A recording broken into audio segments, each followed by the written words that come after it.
আজি আমাৰ SITয়ে যেনেকৈ আমি অসমৰ ৰাইজক প্ৰতিশ্ৰুতি দিছিলোঁ যে জুবিন গাৰ্গক ন্যায় দিয়াৰ দায়িত্ব আমি গ্ৰহণ কৰিছোঁ। আজি সেই দায়িত্ব পালন কৰি গুৱাহাটীৰ আদালতত SITয়ে অভিলেখ সংখ্যক সময়ত চাৰ্জশ্বীট দাখিল কৰিছে। হত্যাৰ গোচৰত আমি কেইবাজনকো অভিযুক্ত কৰিছোঁ। মই ভাবোঁ যে এতিয়া আদালতে সুন্দৰভাৱে এই গোচৰৰ শুনানি কৰি দোষীক উপযুক্ত শাস্তি দিয়াৰ ব্যৱস্থা গ্ৰহণ কৰিব।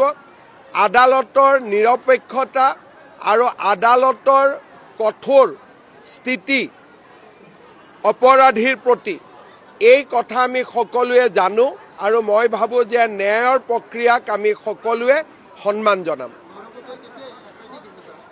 এতিয়া এইটো হৈ গ'ল যেতিয়া নেক্সট গৌৰৱ গগৈ।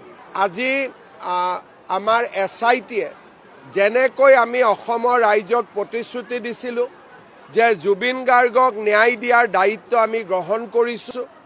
আজি সেই দায়িত্ব পালন কৰি গুৱাহাটীৰ আদালতত SITয়ে অভিলেখ সংখ্যক সময়ত চাৰ্জশ্বীট দাখিল কৰিছে।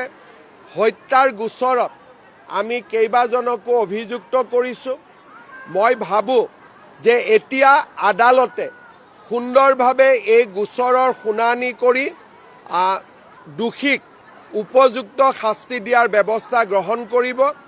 আদালতৰ নিৰপেক্ষতা আৰু আদালতৰ কঠোৰ স্থিতি অপৰাধীৰ প্ৰতি এই কথা আমি সকলোৱে জানো আৰু মই ভাবোঁ যে ন্যায়ৰ প্ৰক্ৰিয়াক আমি সকলোৱে সন্মান জনাম।